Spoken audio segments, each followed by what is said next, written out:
Hello guys, so it is a quick review on iron deficiency anaemia.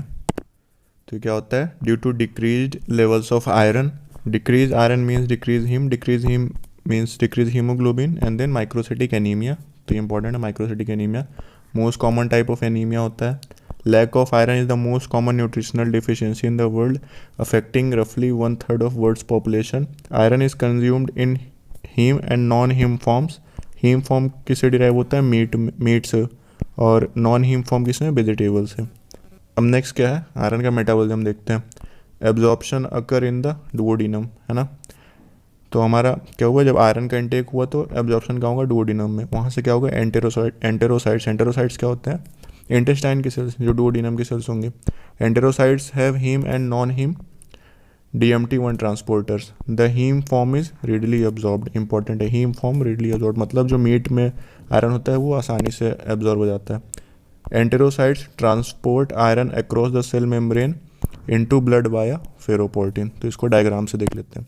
तो क्या होता है? ये हीम फॉर्म होता है, नॉन हीम फॉर्म होता है। तो ये क्या होते हैं? DMT ट्रांसपोर्टर होते हैं, ठीक है। DMT1 ट्रांसपोर्टर ही है। हीम और नॉन हीम फॉर्म को दोनों यही ट्रांसपोर्ट करते हैं। तो इनसे क्या हुआ? एब्जॉर्प्शन आया, अंदर हुआ, है ना। Haem form non haem form दोनों अंदर आए। यहाँ पे क्या? फेरेटिन के फॉर्म में एक्यूमुलेट हो गया। उसके बाद क्या हुआ? फेरोपोर्टिन। फेरोपोर्टिन के थ्रू क्या होगा? ये ब्लड सर्कुलेशन में आ जाएगा, ठीक है।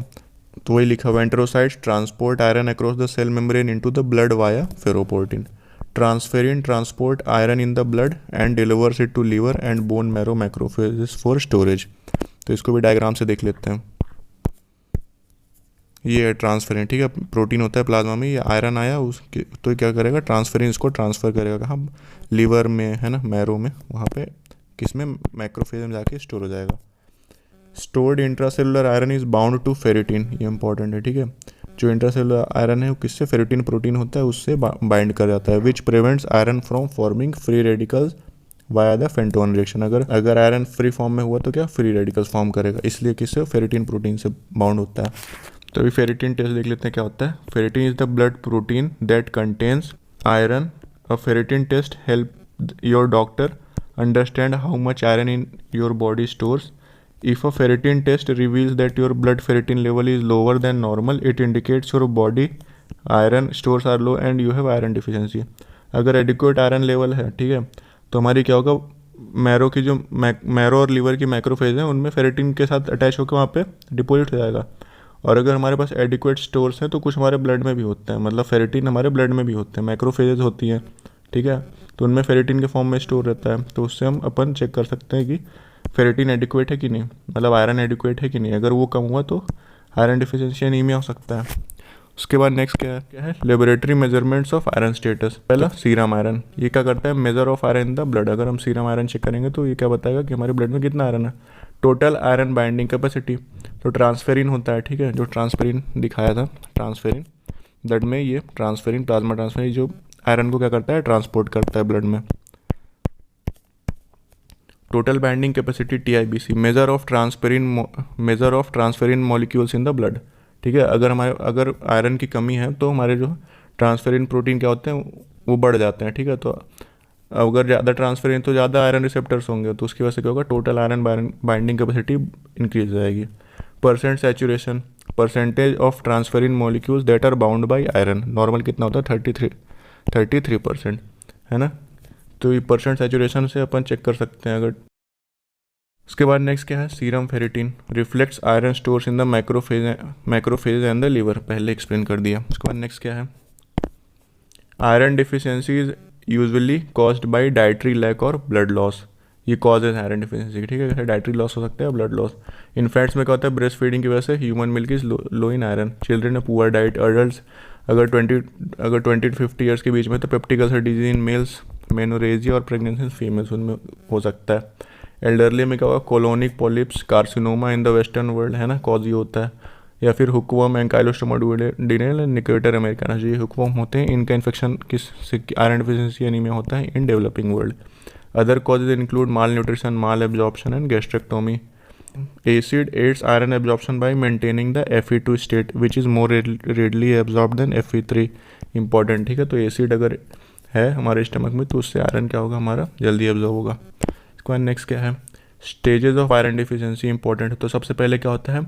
स्टोरेज आयरन हमारा डिप्लीट होता है, ठीक है। तो उसमें क्या होगा, हमको कौन से टेस्ट मिलेंगे, डिक्रीज सीरम फेरिटिन और total iron binding capacity increase हो जाएगी, ठीक है। क्योंकि हमारा जो स्टोरेज आयरन है वो कम हो गया है, तो बॉडी क्या है ज़्यादा ट्रांसफेरिन मॉलिक्यूल प्रोड्यूस करेगी, तो उसकी वजह से क्या होगा, टोटल आयरन बाइंडिंग कैपेसिटी बढ़ जाएगी, पहले एक्सप्लेन कर दिया। फेरिटिन हमारा क्या है, स्टोरेज को बताता है, तो फेरिटिन हमको कम मिलेगा। सीरम आयरन, उसके बाद क्या होगा, सीरम में पहले स्टोरेज से खत्म होगा, फिर क्या सीरम में जो आयरन था वो कम होने लगेगा, तो उससे क्या होगा, डिक्रीज सीरम आयरन और डिक्रीज परसेंट सेचुरेशन, है ना। तो जो ट्रांसफेरिन मॉलिक्यूल्स थे उनमें आयरन के रिसेप्टर्स तो हैं, लेकिन अब उसमें आयरन नहीं है, ठीक है, अटैच नहीं है, तो सेचुरेशन कम हो जाएगा। फिर उसके बाद नेक्स्ट क्या होगा, फिर नॉर्मोसिटिक एनीमिया होगा, ठीक है। अभी नॉर्मोसिटिक एनीमिया होगा, bone marrow makes fewer but normal size RBC. उसके बाद नेक्स्ट क्या होगा, माइक्रोसिटिक हाइपोक्रोमिक एनीमिया आएगा, ठीक है। ये इंपॉर्टेंट, आयरन डिफिशिएंसी एनीमिया क्या होता है, microcytic hypochromic anaemia. Bone marrow makes smaller and fewer RBC. Clinical features of iron deficiency anaemia include anaemia, ठीक है, कोइलोनाइकिया एंड पाइका, इंपॉर्टेंट है। उसके बाद नेक्स्ट क्या है, लेबोरेटरी फाइंडिंग्स क्या होंगी, microcytic hypochromic RBCs with increased red cell distribution with, decrease ferritin मिलेगा, increase total iron binding capacity मिलेगी, ठीक है। क्योंकि आयरन कम है तो बॉडी ज़्यादा ट्रांसफेरिन प्रोड्यूस करेगी, ज़्यादा ट्रांसफेरिन मतलब ज़्यादा iron binding capacity, serum iron कम होगा, परसेंट सेचुरेशन कम होगा। इंक्रीज फ्री एरिथ्रोसाइट प्रोटोपोरफायरिन, ठीक है। ये फ्री एरिथ्रोसाइट प्रोटोपोरफायरिन क्या होता है, जो हमारा आयरन होता है वो क्या करता है, प्रोटोपोरफायरिन से बाइंड करता है और क्या बनाता है, हीम क्या करता है, फिर ग्लोबिन चेन से बाइंड करके हीमोग्लोबिन बनाता है। अब जो हमारा आयरन नहीं है तो हमारा प्रोटोपोरफायरिन वो आयरन से बाइंड होकर हीम बनाएगा नहीं, तो जो एरिथ्रोसाइट में हमारा फ्री एरिथ्रोसाइट प्रोटोपोरफायरिन मिलेगा, ठीक है, इंक्रीज मिलेगा। ट्रीटमेंट इंक्लूड्स सप्लीमेंटल आयरन जैसे ferrous sulphate. Plummer Vinson syndrome important है, Plummer Vinson syndrome is iron deficiency anaemia with oesophageal web and atrophic glossitis, ठीक है। ये इंपॉर्टेंट है, 3 clinical features, iron deficiency anaemia, oesophageal webs and atrophic glossitis. और present कैसे करेगा, present as anaemia, dysphagia क्योंकि oesophageal webs है, and beefy red tongue क्योंकि ग्लोसाइटिस है। तो अगर वीडियो पसंद है तो लाइक कर देना, चैनल पर नहीं हो तो सब्सक्राइब कर देना।